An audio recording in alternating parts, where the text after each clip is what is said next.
afternoon, Philip. It's really pleasant to be here, and I'm enjoying your It's coffee. wonderful. Now, I've got Dr. Jerry Wormsley here with me, and he has a company, Agricultural Sciences. Is that right? Agricultural Science? Agricultural Sciences Limited. He is one of the architects of a most incredibly interesting and profoundly worthwhile scientific development in the agricultural area. This is a game changer. Jerry's going to tell you all about this invention. Can we call it an invention? Discovery, really. A discovery, yeah. that has very wide implications for the dairy industry, and in particular ruminants. Would that be fair to say, Jerry? All farm animals, but ruminants in particular. And this is incredibly exciting, and I do know a little bit about it. Jerry has, over recent weeks, filled me in, but the best person to convey the information and detail is Jerry himself. So, Jerry, would you like to speak to this? Thank you, Philip. I mean, we've known each other a long time, haven't we? We sort of waffle away to each other, yes. and the fact that Philip knows something about it is probably because I haven't stopped talking about it for a great deal over the recent times. It was a nice introduction, and yes, I do believe that in the current political ecological environment, we have something that's rather special. For many years now, I think countries have sought to achieve net zero. Is that correct? And net zero, meaning no carbon dioxide emissions or reduced carbon dioxide emissions, certainly reduced methane emissions. And I've been working with Dr. Kelly Duncan, who used to be Dean of Science at Canterbury University. And really this is his discovery, and I'm just part of the team. I'm probably more the dog's body than anything else. But the two of you have impeccable credentials and an academic background and a scientific background, and you have, I'm aware, done considerable research over the years. Well, you've worked on this for a long time, and so it is the project has probably been 20 years in the making. Yeah. And really it all came together on the 1st of April this year, when our American patent was finally fully issued. It had been put up for discussion, as all patents are, and for challenge. Nobody challenged it, so we had the letters patent issued on the 1st of April, which moved us into a completely different game, as it were. We have a New Zealand patent, and we've just lost the Australian patent, and we look at international patents. But what are we patenting, you might ask? Well, going back to, I guess that for many people to see reduced greenhouse emissions, we started out many years ago, we were going to save the planet. So, okay, so we were concentrating on a number of products, a number of natural products that reduced methane, particularly in ruminants, but in all farmed animals. And we've looked at numerous different alternatives, Finally, we discovered an active, and once we've begun trials on the active, we found that the results were really remarkable. We were getting 90% reduction in methane from ruminant animals. We were getting 45% reduction in carbon dioxide, which surprised us really, because that's not something we were looking for, but it was certainly an effective byproduct of what we were giving the animals. And you've done some tests. We've done numerous tests on animals in the over the 20 region. years. There have been hundreds and hundreds of different tests. So we're constantly running tests. It's a time-tested, and thoroughly investigated. Well, it is, and every time we run the trial, we get the same results, which is good. So we are getting this reduction in greenhouse gases, but, and this is something which really, I think, moved it into a different dimension altogether, is that we were finding that we were getting increased productivity. So that dairy farmers, for example, they were really paid not on the milk they produce, but on the milk solids, the cream, if you like, in the milk. And we were finding that people in the trials were getting anything between 30 to sometimes 50% increase in milk solids. Now, this is costing farmers about 10 cents a day if they're using our product. it is a very inexpensive product, and it is getting enormous returns for farmers.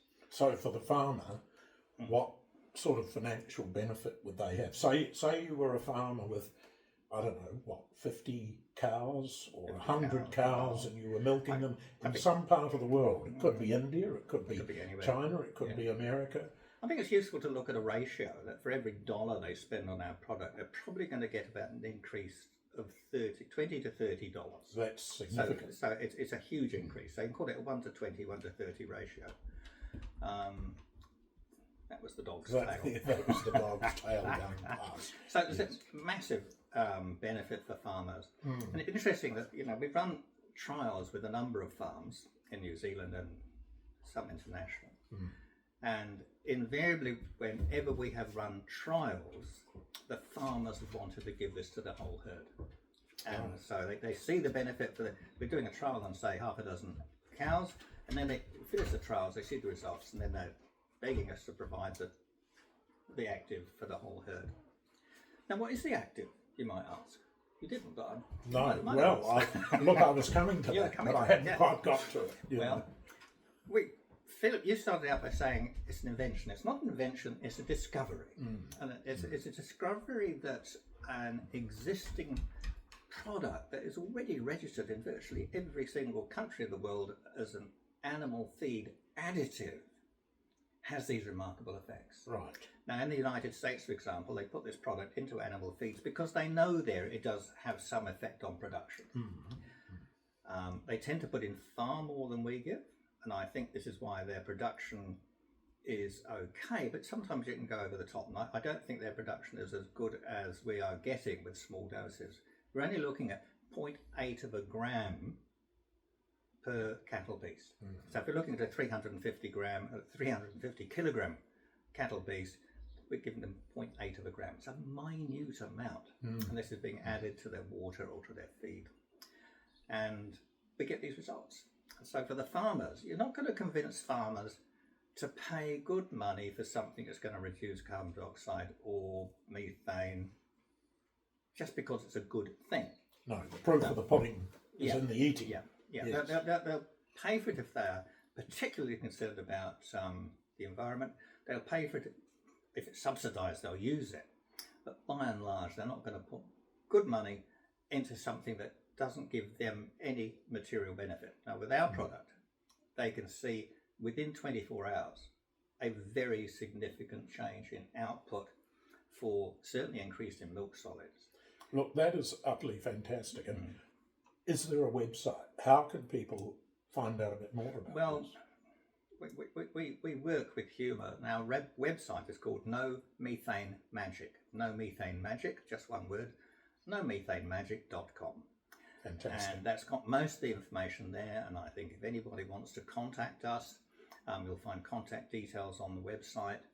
But it's available. We're manufacturing, only in a small way at the present time. We've been in long discussion with the Ministry of Primary Industries. We will be registering the product as a methane inhibitor, but there's no great rush for that because that doesn't need to be done before June of next year, when the Ordering Council will collect together all the methane inhibitors that are registered and have them. Have you thought of a Kickstarter campaign? Well, we have. I mean, that way people could invest in it, and they could, if they pay a certain amount into, I'm not 100% sure how these things work, but they pay a certain amount in by a certain date, they get X amount of the product at a reduced rate, and then there's a second level and a third level, and those initial investors have an ongoing advantage of some sort. They absolutely would. We haven't thought about this in detail, but we're in this funny position at the moment. We know that once our production ramps up, we'll have enough income from production to continue to expand the product. But we're in that position where right now, even a relatively small investment would be useful for the company to get some more equipment. We've got one manufacturing line. We'd like to get 2 or 3 manufacturing lines up. We know the demand will be there. And so if people do want to invest, I think, again, contact us through the website. But I think we thought something like you know, if you put in $10,000, and lots of people put in $10,000, then we would guarantee them, this is straight off the top of my head, wholesale prices, say, for the next 10 years. And the point is that this investment won't be recovered probably within the first 6 months. So in essence, you're open to investors approaching and coming in at the ground level, at the foundation level. Absolutely. And building on from there. Absolutely. Yes. We don't need big investors. I think ideally this should come from farmers. Because farmers will be the ones who see the benefit. Yes, So, all right. Well, I think that's a good starting point, Jerry. We'll certainly talk again. But if people want to know more at this point, they can go to nomethanemagic.com and have a look. And that will link to your podcast, which it will do. You're beginning to do as well. Yeah. And that's very exciting. I think okay. Fantastic. Thank you very much. Good to talk to you, Philip.